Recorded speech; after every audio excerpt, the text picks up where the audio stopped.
Learn the lesson from me, y'all. Never write your spouse a letter of disdain, a letter of contempt, a letter of negativity.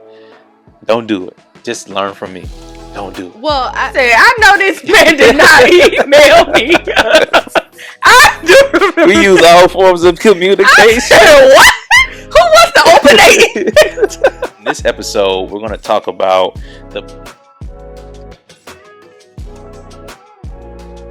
when you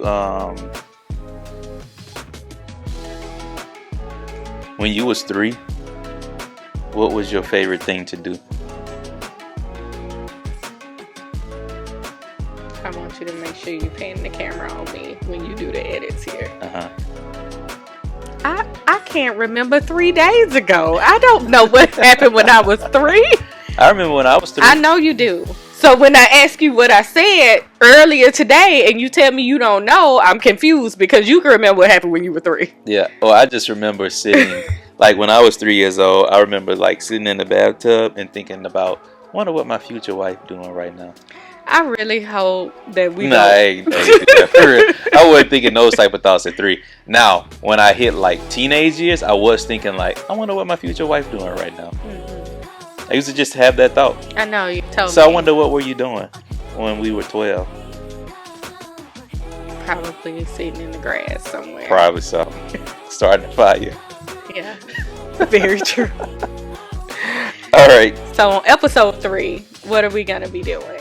So, welcome back to this series we are entitling called Grateful Love. And weeks 1 and 2 have been good. We are excited to share with you week 3 because it's something that you've probably seen on our posts if you follow us on social media. It's something that we do quite often with one another. We've even hashtagged it, kind of made it our own thing. And in this episode, we're going to talk about the power of written gratitude. So yeah, let's talk about that. So welcome to the PB&Jae show. This is PB and I am Jay, and we're so glad that you are here. I felt like you were like on one of those commercials where you're selling some pharmaceutical drug right now. I mean, people thought I was a salesman, right? I mean, yeah, you definitely giving. I have done podcasts my whole life, and now I'm trying to get ad sponsorship. Hey, they coming. I feel like they coming. But they coming. I just want to ask the Lester. No, who do I know? I think I met Lester Bell Jr. Mm-hmm. What Trip said, at home I'm dead. Yeah, let me see, because I think, come on, Lester Bell Jr., is my hand in? Y'all see how he not grabbing my hand? What are you trying to do? Grab my hand. Thank you. Feel the love. Yeah. Okay. All right, because I'm on Lester Bell Jr. on this episode. What? Who you thought? The person who is looking for sponsorships is here right now. Welcome to the PB&Jae show. Right. Okay. We are sponsored by no one, and we're sponsored by PB&Jae. That's who. We sponsor ourselves right now. Oh my goodness. All right, so I think this probably is equally important. This might be the first one that's equally important to both of us, because I think on some level we both are writers. So I think this is one where we can collaborate. Yeah? Yeah. Okay, so I like writing. I'm one of those people who like to write notes. Like, I don't buy cards that are already pre-filled. I prefer to buy empty card or buy no card at all, which is normally what happens and people judge me. But I just write it like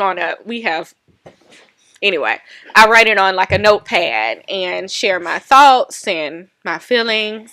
And that's kind of my style. I like to share with people in ways where they can go back and read it. Because sometimes I've realized that I can say things that are great to you and the memory is gone. Mm-hmm. I guess it's getting filled with those 3-year-old memories that get the space. Yeah. But if I write it, then I can be like, oh, see, there it is right there. You know, and not just for receipts, but simply because sometimes we need to revisit things that our spouse has said about us or to us. Yeah, I think. Hey, what's up, fam? Thank you for tuning in to this episode. Just taking a little break here. Did you know that 62% of you who are watching this video right now are not subscribed? So if you can do us a favor hit the subscribe button. We would greatly appreciate it, and continue to help us push out this value to people and to marriages and to single people and to people in relationships. And listen, we want to continue to do that because we want to provide value for you in this walk of life. So if you were part of that 62%, go ahead, hit that subscribe button. Let's get back into the episode. Honestly, the written is almost like a lost art now, because not a lot of people do it. And I'm so glad that we are writers and that we do that. I'm really thankful that we are writers, because like I can go back to like 3 years ago and find something that you wrote for me and just remember. What year was that? I don't know. You might not want to go back to that year. I'm just playing. I'm just kidding. Maybe though. I was just saying. All right. I mean, they seen episodes 1 through whatever number we are. Yeah. So. Yeah. And thank y'all for rocking with us too. Thank y'all for rocking with us. I know like this has been a journey. It's been a journey for us. So we just want to say thank you for rocking with the PB&J show. For those of you who have been rocking with us since day one, and for those of you who just started rocking with us on today, thank you. But I do feel like where you at? I do feel I was looking. Oh, okay. I do feel like writing down things, writing down gratitude is like a lost art now. And so like the power in writing things down, like it has so much more weight than, because you may forget something I said, you may forget something I did, but something that I wrote to you, that's easy for you to go back and read. Do you ever go back and read those letters I wrote to you before we were married in that journal? No, because the journal's in a box. Oh, okay. A box of memories that's stacked somewhere. I gotcha. Mm-hmm. Okay. So yeah. Okay. That didn't go where we thought it was going. That didn't go where we thought it was. No, but I do go back because not even what's accessible to me, I do go back and read. Even though sticky notes you like leave in my office, I have taped them onto the side of my cabinet so that I can keep them and review them. And I think it's important because it helps us to really just filter our thoughts and be and easily communicate in simple ways, being very direct. Especially sticky notes, which is what we do a lot. It's like a short, quick, direct thing that doesn't require layers, because we've talked about that already. And sometimes we just gotta get it out, and it's easy to do a sticky note on the way out the door or in a drop by, that kind of deal. And that's really what kind of sparked in our relationship. Like when we were dating, I would leave sticky notes for you in your apartment, you would leave sticky notes for me in my house, and I really like that. And even our aunt, she got us some cardstock or some note things that says StickyNoteLove at the top. That's what I was referring to earlier. Oh, okay. Yeah. Okay. I couldn't think of what that was called. Yeah. Cardstock, maybe. Like stationery. Yeah. So like now we're able to write it on that and have that hashtag. So whenever you see us post a picture of Sticky Note Love, like we did that quite frequently, and we still do it quite frequently. We will put sticky notes on the mirror, sticky notes by Candy. Sometimes we would even spell out certain things with them little gummy trip called gummy donuts. Yeah, and that's in our big back era. And big back era, we passed that era. No more big back. Lifesavers all the time, and we was killing them lifesavers. We was killing them like 3 bags a day. Golly, just in the bed. Here's a sticky note, but here's the lifesavers to go with the sticky note. So those written things, like Pilar has driven by my work and left sticky notes, and I still have those sticky notes in my console, so I'm able to like go back and like read those, and those sticky notes, those notes, period, those letters, they last longer, and I think that's a good thing. Like we need things like when we are in a season of busyness, or we are in a season of like life happening to us, because life happens to everyone. Like when we are in that season, like we can go back and read those things that we wrote to each other and give us a sense of hope, give us a sense of relief, in that time. And then set on fire the letters we wrote each other when we were upset. And that was only me, y'all. Lester was never writing me letters when he was upset. You wrote me an angry letter? I didn't write you an angry letter, but I remember one time I said I'd never do that again.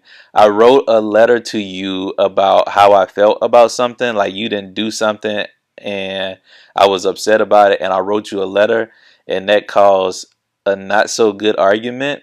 And I sent it through email. Oh, I do remember. I said, I know this man did not email me. I do remember. We use all forms of communication. Said, what? Who wants to open it? Yeah. Yes. Yeah. So I was like, you know what? After that experience, I was like, I'll never do that again. Like, I'll never put words of disdain in a letter again to you, because that can be kept. And really, sometimes we lean more on the negativity than we do the positivity. And so I was like, it caused an argument. It caused like some sleeping in the other beds for a few nights. And I was like, you know what? I learned my lesson. So you'll never get an angry letter from me ever again. Angry email. In PDF format. And I downloaded and saved that on my phone. It was PDF. Yeah, it was PDF because I didn't want the format to mess up. Because you said she's not going to edit these words. I ain't have to because they were wild anyway. I was trying to take the heat on this, by the way. No, learn the lesson from me, y'all. Never write your spouse a letter of disdain, a letter of contempt, a letter of negativity. Don't do it. Just learn from me. Don't do it. Well, I got mixed feelings there, because I think sometimes some people communicate better in written format, and it gives you the opportunity to get your thoughts out, but then make sure they're real thoughts. So I am not against written methods of communication, even when it's negative information.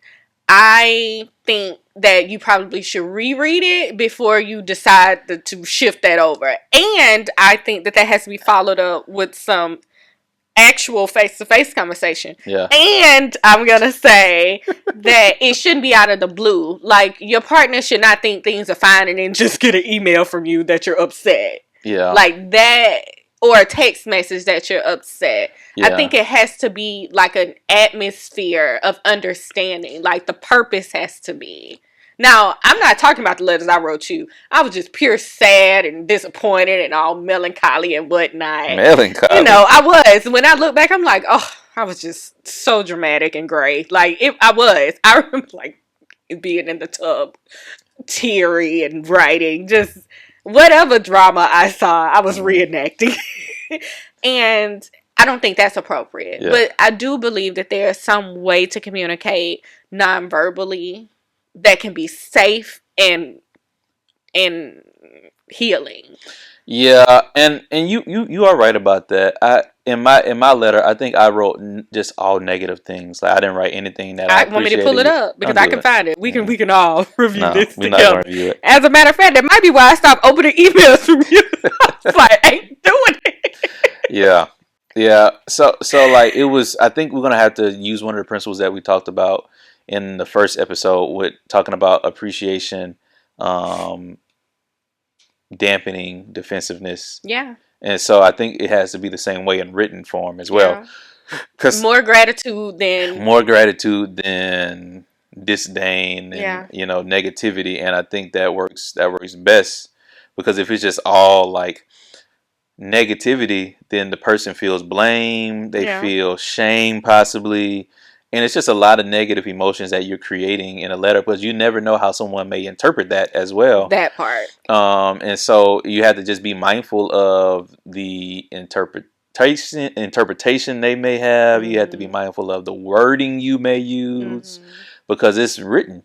It's like it's ink on paper. Like, mine was typed, so it's ink on paper. And I wanna add to that if you are only speaking good and writing bad, what has happened now is that there is a log of negative words. Yeah. And the verbal stuff doesn't get to stick, because now I got a log of all of this negative stuff that can easily replace the memories of all the good that was done.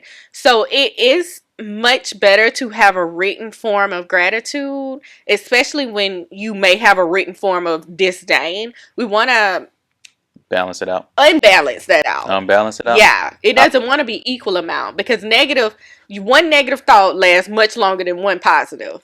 So we want to outweigh. Okay. We want way more gratitude than we want historical logs of the stuff that isn't gratitude. Yeah, because ultimately gratitude letters can bridge emotional distance or mend mental wounds.